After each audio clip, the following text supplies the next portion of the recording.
Sri Lanka economic క్రైసిస్లో పడిపోయింది. ఆర్థికంగా బాగా వెనకబడిపోయింది.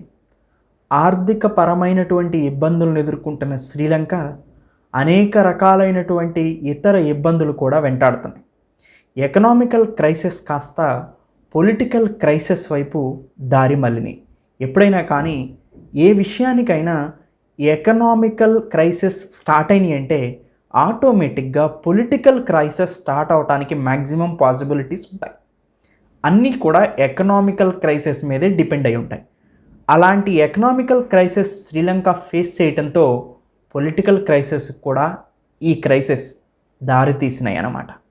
అయితే ఆర్థికంగా శ్రీలంక వెనకబడటానికి గల 5 ముఖ్యమైన కారణాలను మనం చూస్తే పూర్తిగా శ్రీలంక ఇలాంటి ఇబ్బందులను ఎందుకు ఎదుర్కొంటుందో మనకు అర్థమవుతుంది. మొదటి కారణం ఏంటంటే శ్రీలంక రీసెంట్గా కెమికల్ ఫెర్టిలైజర్స్ని బ్యాన్ చేసింది. ఎందుకంటే ఆర్గానిక్ ఫార్మింగ్ వైపు వెళ్ళాలి అనే ఉద్దేశంతో, అంటే కెమికల్ రసాయనిక ఎరువుల్ని బ్యాన్ చేసింది. ఆర్గానిక్ సేంద్రియ ఎరువుల్ని ఉపయోగించాలనే ముఖ్య ఉద్దేశంతో. దాంతో ఫుడ్ ప్రొడక్షన్ అనేది బాగా తగ్గిపోయింది. ఎప్పుడైతే ఫుడ్ ప్రొడక్షన్ తగ్గిపోయిందో ఆటోమేటిక్గా సప్లైస్ తగ్గిపోయింది. ఫుడ్ గ్రెయిన్ సప్లై తగ్గింది ఇంటర్నల్గా. ఆటోమేటిక్గా ఏమవుతుంది, demand for food grains increase అవుతుంది.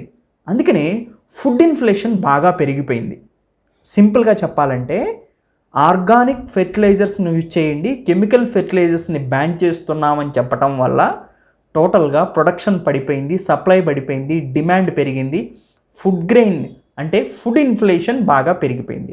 ఆహార ధాన్యాల కొరత ఏర్పడింది. దానివల్ల వాటి యొక్క ధరలు బాగా పెరిగిపోయినాయి. అందుకనే సామాన్యుడు ఫుడ్ గ్రెయిన్స్ని కొనటానికి వెనకాడాల్సిన పరిస్థితి వచ్చిందనమాట. ఇది మొదటి reason. Second reason, high level corruption in the government. అంటే ప్రభుత్వంలో ఎక్కువగా కరప్షన్స్ జరిగింది. ఎలా, ఒకే ఫ్యామిలీకి సంబంధించినటువంటి వ్యక్తులు పరిపాలించడం వల్ల ఒక 5 ఫ్యామిలీ మెంబర్స్ చేతిలోనే కంట్రీకి సంబంధించిన కాంట్రాక్ట్స్, కంట్రీకి సంబంధించిన 80% రెవెన్యూ కూడా వాళ్ళ హ్యాండ్స్లోనే తిరుగుతూ ఉండటంతో కరప్షన్ అనేది బాగా ఇంక్రీజ్ అయిందనమాట. ఇలా ఫ్యామిలీ రూలింగ్ ఉండటం వల్ల, దాంతోపాటు శ్రీలంకలో సోషలిజం అనేది ఎక్కువగా ఉండటం, ఇవంతా కూడా బ్రెయిన్ చైల్డ్ ఆఫ్ కమ్యూనలిజం కావటం కూడా దీనికి ముఖ్య కారణం అయి ఉండొచ్చు. గవర్నమెంట్ ఇంటర్వెన్షన్ ఎక్కువగా ఉండటం అనేది మేజర్ ప్రాబ్లంగా మనకి ఇక్కడ కనిపిస్తూ ఉంటుందన్నమాట. ఇలా హై లెవెల్లో కరప్షన్ గవర్నమెంట్లో ఉండటం కూడా ఒక సెకండ్ రీజన్గా చెప్పుకోవచ్చు. థర్డ్ రీజన్ ఏంటంటే కోవిడ్-19 పీరియడ్ వల్ల ఎక్కువగా శ్రీలంకన్ ఎకానమీలో 10% టూరిజం మీద డిపెండ్ అయి ఉంటుందన్నమాట. అలాంటి టూరిజం సెక్టార్ అనేది ఎప్పుడైతే కోవిడ్-19 వల్ల డెవలప్మెంట్ ఫేజ్ నుంచి వెనక్కి వచ్చేసిందో ఆటోమేటిక్గా శ్రీలంకన్ రెవెన్యూ కూడా బాగా తగ్గిపోయింది. ఈవెన్ అంటే టూరిజం వల్ల డైరెక్ట్ అండ్ ఇండైరెక్ట్ రెవెన్యూ ఉంటుంది.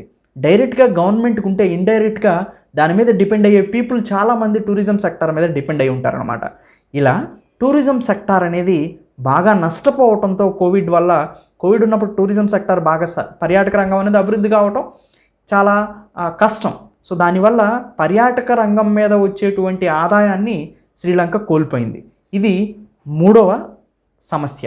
4వ సమస్య ఏంటంటే మ్యాసివ్ ఎక్స్టర్నల్ డెట్ సిన్స్ 2010. 2010 నుంచి కూడా అత్యధికంగా వేరే దేశాల నుంచి లేదా మల్టీలేటరల్ ఇన్స్టిట్యూషన్స్ నుంచి శ్రీలంక తెచ్చుకున్నటువంటి అప్పు చాలా ఎక్కువగా ఉందన్నమాట.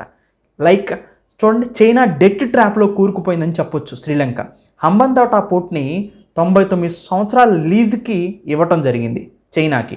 అంటే చైనా స్ట్రింగ్ ఆఫ్ పెరల్స్ పాలసీలో భాగంగా అనేక దేశాల్లో భారతదేశం చుట్టూ ముఖ్యంగా కొన్ని సీ పోర్ట్స్ని డెవలప్ చేస్తుంది. దాంట్లో శ్రీలంకలో ఉన్నటువంటి హంబంతోటా పోర్ట్ అంటే శ్రీలంకని డెట్ ట్రాప్లోకి తీసుకొచ్చింది చైనా అనేది. చైనాకు తెలుసు ఎలాగ తిరిగి పే చేయలేదని.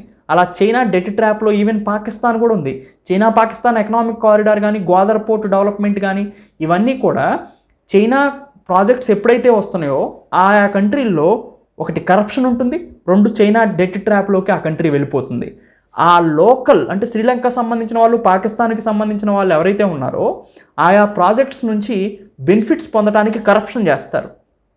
దాంతోపాటుగా ఆ లోన్స్ అనేవి తిరిగి పే చేయలేని స్థితికి ఆ కంట్రీస్ వెళ్ళిపోతాయి. సో అలా చైనా యొక్క డెట్ ట్రాప్లోకి వెళ్ళిపోవటం అనేది ముఖ్యమైనటువంటి కారణం. శ్రీలంక కూడా హంబన్ తోటా పోర్ట్ని 99 సంవత్సరాల లీజుకి చైనాకి ఇచ్చేసింది. సో ఇలా డెట్ రీస్ట్రక్చరింగ్ చేసుకోవటానికి కూడా అవకాశం లేదనమాట. సో ఇలా మ్యాసివ్ ఎక్స్టర్నల్ డెట్ చైనా నుంచి కానీ, జపాన్ నుంచి, ఇండియా నుంచి, దాంతోపాటు మల్టీలేటరల్ ఇన్స్టిట్యూషన్స్ అయినటువంటి Asian development bank, Asian infrastructure and investment bank, ఇలాంటి మల్టీలేటరల్ ఇన్స్టిట్యూషన్స్ నుంచి కూడా శ్రీలంక చాలా ఎక్కువ మొత్తంలో అప్పులు తెచ్చుకుంది. ఆ అప్పులను తిరిగి పే చేయలేనట్టు పరిస్థితుల్లో ఉంది. దాంతోపాటు ఆ తెచ్చుకున్న అప్పులకి ఇంట్రెస్ట్ రేట్ కూడా ఎక్కువగా పే చేయాల్సిన అవసరం ఉంటుందన్నమాట. దాంతో ఫారెక్స్ రిజర్వ్స్ అనేవి కరిగిపోతాయి.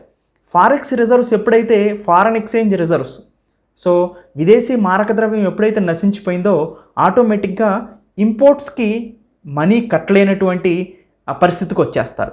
దాంతోపాటు చాలనటువంటి ఫారెన్ ఎక్స్చేంజ్ రిజర్వ్స్ ఇంపోర్ట్స్ ఏవైతే కొంత మొత్తంలో ఎసెన్షియల్ ఇంపోర్ట్స్ చేసుకుంటున్నారో వాటికి కట్టడానికి కూడా సరిపోదన్నమాట. సో ఇలా మ్యాసివ్ ఎక్స్టర్నల్ డెట్ అనేది 2010 నుంచి కూడా బాహ్యంగా శ్రీలంక తెచ్చుకునే అప్పులు 2010 నుంచి 110% ఆఫ్ జీడిపి, అంటే తను సంపాదించే దాంట్లో 110% ఎక్కువగా అప్పులు చేసిందనమాట. 110% ఆఫ్ జీడిపికి so debt to GDP ratio అనేది 110% ఉంది. సో ఇది మ్యాసివ్ అనమాట.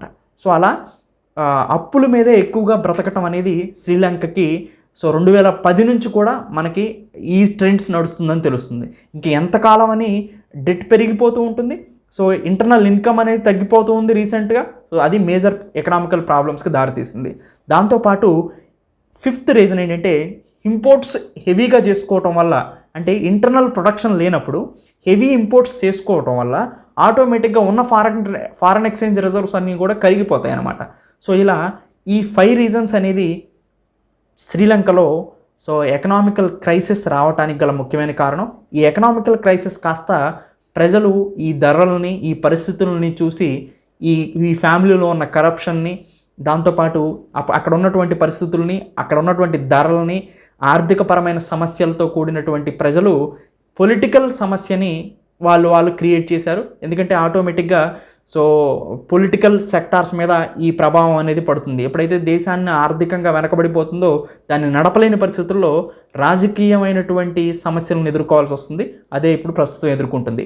ముఖ్యంగా 5 రీజన్స్ ఏంటి అని మనం చూస్తే, 1 శ్రీలంకన్ గవర్నమెంట్ కెమికల్ ఫెర్టిలైజర్స్ని బ్యాన్ చేయడంతో ఫుడ్ గ్రెయిన్ ప్రొడక్షన్ తగ్గిపోయింది. అందుకనే ఆహార పదార్థాలకి రేట్లు ఎక్కువగా పెరిగిపోయినాయి.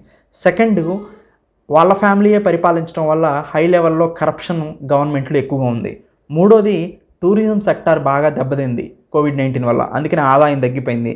తర్వాత 2010 నుంచి కూడా ఎక్కువగా బయట దేశాల నుంచి, బయట మల్టీలేటరల్ ఇన్స్టిట్యూషన్స్ నుంచి అప్పులు ఎక్కువగా తెచ్చుకోవడం జరిగింది. 5 ఎక్కువ ఇంపోర్ట్స్ చేసుకోవటం వల్ల, డొమెస్టిక్ ప్రొడక్షన్ లేకపోవడం వల్ల, ఎక్కువ ఇంపోర్ట్స్ చేసుకోవటం వల్ల ఫారెన్ ఎక్స్చేంజ్ రిజర్వ్స్ అనేది కరిగిపోయినాయి.